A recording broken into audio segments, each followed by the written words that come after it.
Between November 27th and December 15th of 2013, every single one of Target's 1,797 US stores were hacked, resulting in the theft of over 40 million people's credit card information and 70 million individual addresses, phone numbers, and other personal information as well. Hackers began by installing a malware program in Target's security and payment systems. The malware would then store the credit card information anytime a card was swiped. Then the shopper's information would be uploaded onto the Target server, which had been commandeered by the hackers. The company FireEye, in which was responsible for Target's security systems, spotted filtration malware uploaded to their servers. Upon contacting Target and informing them of what was found, Target would sit back and literally take no action.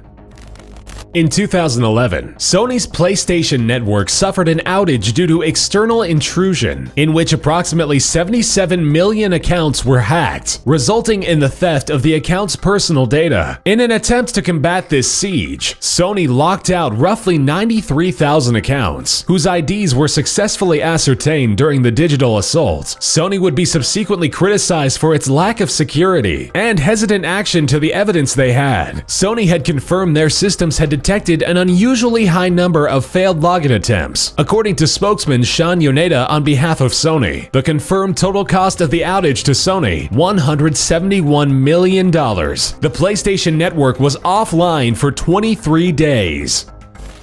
A group of hackers attacked the Office of Personnel Management, or OPM, stealing massively sensitive data on roughly 4 million current and former American federal employees. Though there is little evidence to prove it, law enforcement believes it to be an attack based from China. Representative Adam Schiff calls this cyber attack among the most shocking, because Americans may expect that federal computer networks are maintained with state-of-the-art defenses, with little to go on and still being unable to recover the hacked files. Homeland Security, OPM, and the FBI are working together in joint investigation, in which they all continue to monitor federal networks for any suspicious activity, and are working aggressively with the affected agencies to conduct investigative analysis to assess the extent of the alleged intrusion.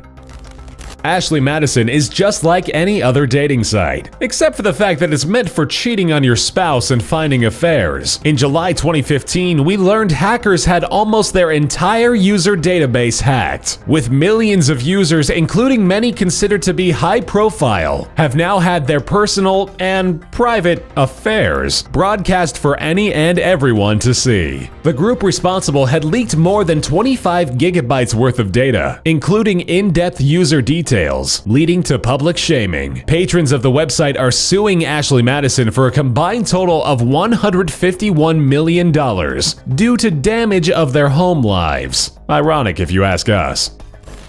Albert Gonzalez, the accused mastermind behind the combined credit card theft of more than 170 million cards and ATM numbers from 2005 to 2007. His crew used SQL injection, a type of code injection, to create and utilize backdoors on several corporate systems to launch packet sniffing attacks, allowing them to steal computer data from internal networks. During the spree, Gonzalez is rumored to have hosted a $75,000 birthday party for himself, and was even said to have complained about the fact that he had to count $340,000 by hand because his currency counter broke. He would be arrested on May 7, 2008, and would spend the next 2 years in court. On March 25, 2010, Gonzalez was sentenced to 20 years in federal prison.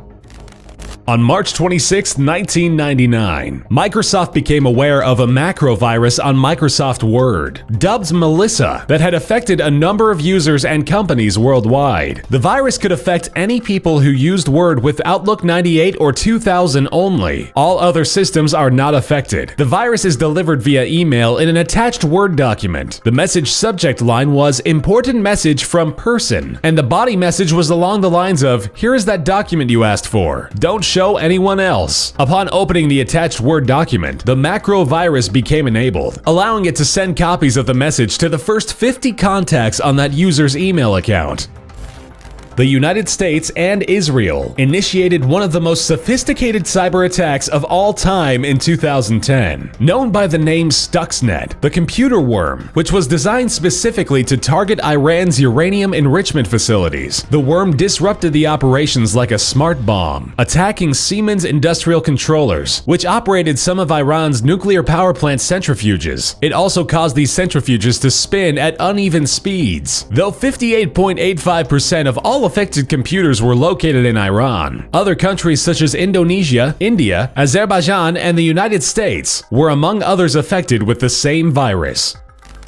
The networks of TJ Maxx and parent company Marshalls were hacked, and an unknown amount of customers' credit card information was stolen as a result. But analysts estimated that the information of at least 45 million credit and debit cards had been stolen. The major clothing retailer announced that hackers had accessed their network and had stolen the information, with potentially millions of customers being impacted and at risk. Spokespersons for the company said in a statement that the extent of the breach remains unknown. The reports offer evidence that the hackers and thieves were believed to have been silently pilfering private data for up to 3 years before any actions were even detected by the company in December of 2007.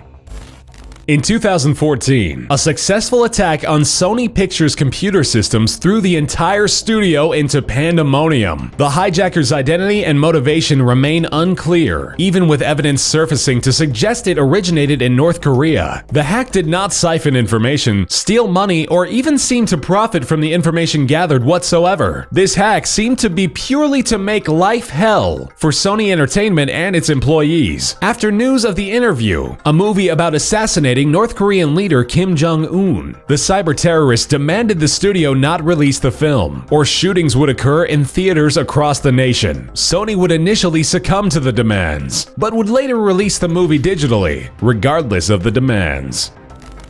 The Conficker work, the largest computer worm in history, reportedly infected tens of millions of Windows PCs in more than 200 countries, with UK government PCs being particularly hit hard in the cyber assault. The worm originally targeted users of social networking sites such as Facebook, Skype, Yahoo Messenger, and multiple email clients, Gmail, Outlook, and Hotmail to name just a few. The infection allows the attacker to access user information such as banking, credit card numbers, and private passwords. The worm has yet to be destroyed and is still highly active today. Microsoft suggests any infected with it seek immediate help in the removal of the security risk via the assistance of a certified Microsoft technician.